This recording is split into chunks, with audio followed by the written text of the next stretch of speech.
Hello!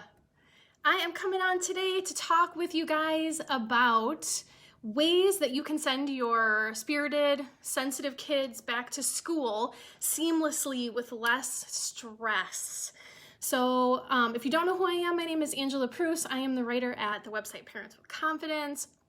I also am a parent coach for parents raising spirited, strong-willed kids, and I help them find more cooperation and connection with their strong-willed kiddos. So, who are these kids that are spirited, strong-willed, and sensitive, and why might they need a little bit of different guidance when it comes to transitioning back to school? And let me know, hi everyone that's watching, let me know in the comments if you already know or have a feeling that you have a sensitive, strong-willed kiddo and they have headed back to school or are getting ready to, or a more structured homeschool environment, whatever your academic situation might be. So these are kids who by nature, their temperament lends itself to them being a little bit less flexible, a little bit less adaptable, possibly more physically active, definitely heightened emotions, right? When sensitive people feel their emotions very intensely and very deeply. They also absorb the sensory information in their everyday world and environments much more intensely than the average person does. So these are all possible qualities of sensitive kids or strong-willed kids that will make integrating into a more traditional educational environment a little more challenging.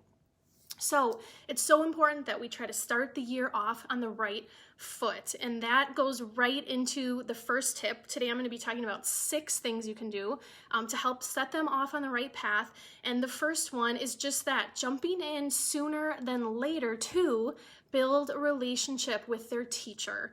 So I know it can be really easy to put that on the back burner. I have felt victim to that many years, and had the mindset of, I'm going to wait to see how the year starts. I'm going to wait to see what the teacher, student-teacher dynamic is between them and how they do. And really, when your child has more complex needs, it's always going to be better to communicate those directly to the teacher earlier rather than later. And it doesn't have to be, coming out full on swinging.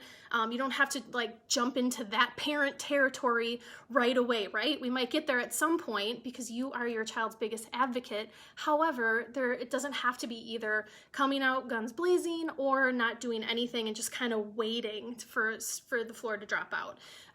What we can do is find a middle ground. Oftentimes teachers now will provide a form that lets you share some of the things that you've noticed have helped your child. It'll say, this is what helps my child in the classroom, this might not help my child in the classroom, and it gives you an opportunity to share some of those things. If you do not get that, you can make your own. There's a lot of those now that you can get. I think I'm going to be making one, so I will post it on here actually when I do, but you can find those online. You can just create, you can create it. You can flip over a sheet that you have to turn in at the open house, and you can fill in those needs and let them know simply, in really clear, respectful terms that, hey, these are some things we've observed worked really well for her at home, and let them know, and I thought maybe they'd be helpful to you in the classroom. What teacher is not going to want to know those things? And it just can't hurt to give them too much information. So we're really finding that balance of not dumping all of the things and all the details, but just letting them know, hey, these are some things my child struggles with sometimes. These are supports that have really helped him or her in the past. And that right there, oftentimes spirited, sensitive, strong-willed kids, they can really get a bad rap because they have these temperaments that don't always lend themselves to transitioning easily into a typical school system. So they get labeled, right, as being bad listeners, as being naughty, whatever it might be.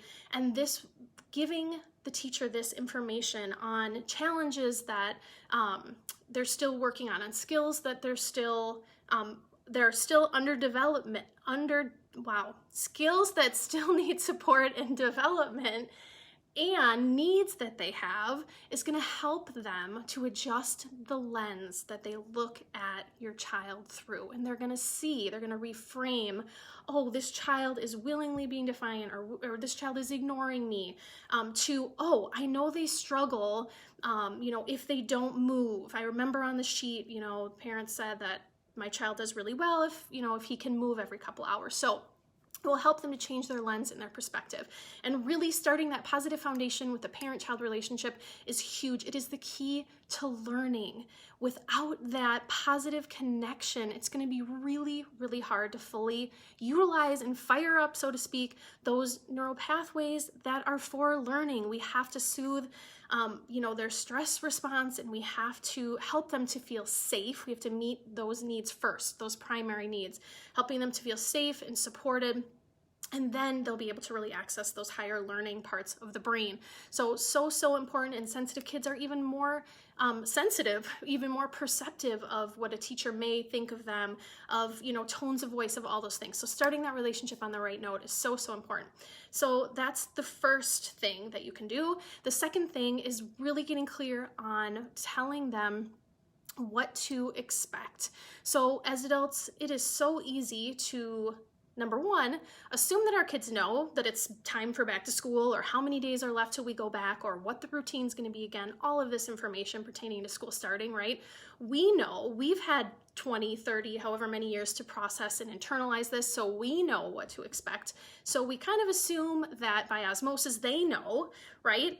Or we assume that just verbally talking about it is sufficient to prepare them, which it's really not in so many cases, because for kids, auditory, just hearing us talk about it once or twice, is going to be much less easy for them to comprehend than seeing something that is visual and concrete.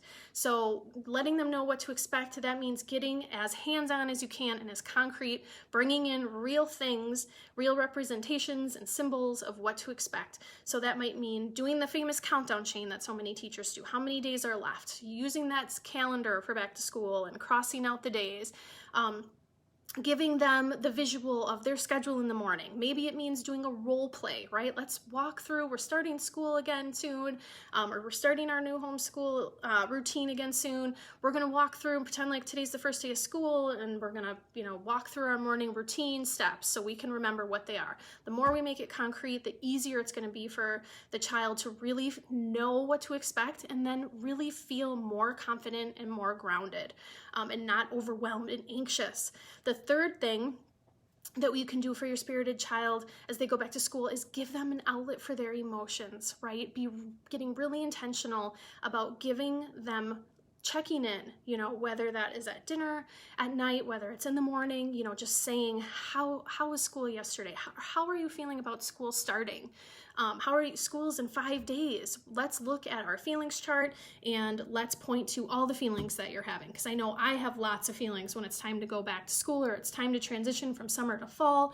Let's talk about how we're each feeling. Just finding ways that they can share that with you, because so often we discover that they're struggling with something, or that they're feeling sad or overwhelmed about something that maybe isn't even on our radar. And then we can step in and give them that support and the tools that will help them to cope. The fourth thing is to find little opportunities to give your child control whenever possible. This goes so far, you guys, to just help give them a sense of empowerment over their environment and what's called their locus of control, or how much control they perceive to have in their environment. This will help boost their confidence and lower their anxiety. So anything, even small, letting them pick their outfit, right? This is where letting them pick their some of the back to school stuff, if you're able to do that. I used to want to, pick the backpack that I thought was cute for my little guy, and he wanted the big Cars backpack, whatever. All of those things, letting them have some control wherever possible. Maybe it's not back to school stuff, maybe it's what they bring for lunch. Maybe it's, do we skip out to the bus stop, or do we do an animal walk, right? There's a million different ways we can incorporate that choice for them so that they feel some sort of sense of control over their environment in a situation where largely they don't have a lot of control, right? They're usually told what teacher they're going to have, where to go, what to do at school. So yeah, let me know if anyone, if you've tried giving your child control in certain situations and how that's worked, and what that is, and we can share ideas in the comments. The fifth thing is keeping things low-key. for at least the first week, maybe longer depending on your child and how they've reacted to this big transition in the past. So that means providing downtime, like unscheduled time. I know it is hard. I am in the thick of it with 3 kids. They all want to do all of the things and they seem to really be happy doing the things. So it's really hard, but I'm really going to try to be intentional about giving them some downtime, open time where they can choose what they want to do, because they'll gravitate to the things that help them to adjust and help them to process. So for instance, I could see my 11-year-old, when she's overwhelmed, she goes right for either playing the piano or she'll go downstairs and start singing or writing songs in her notebook.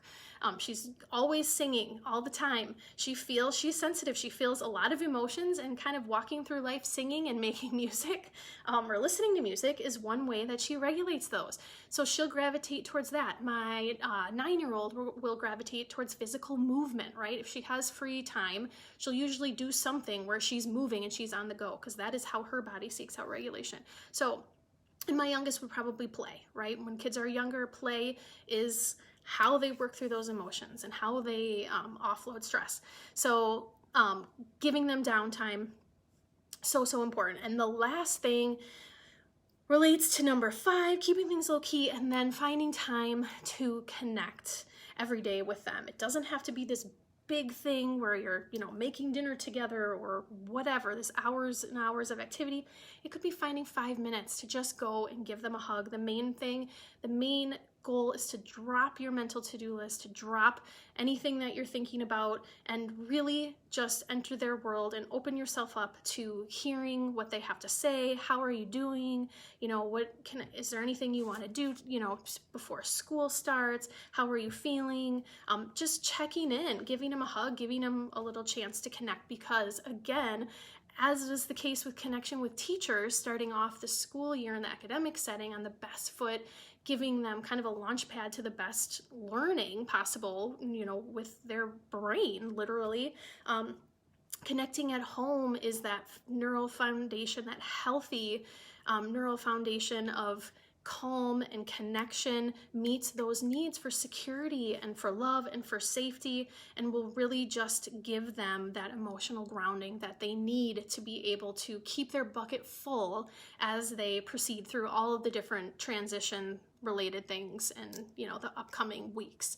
So those are the 6 things you can do. If you have any questions about these things, drop them down into the comments, and like I said, I will post the sheet on different facts, my child has these needs, the handout that I'm going to make on, getting to know my child. These are some of their strengths. It's always best to start with that, right? These are my child's strengths. These are things that are so important for teachers to know, because they're trying to manage a big classroom in many cases. So to give them these things ahead of time, these are some of the things that can be challenging. This is what we've noticed can help. Is really going to go a long way. So I will post the link when I create that. And thanks for watching. Hopefully this is helpful, and I will see you guys soon. Have a great rest of your day and a great transition back to school whenever your family is headed there. Talk to you later.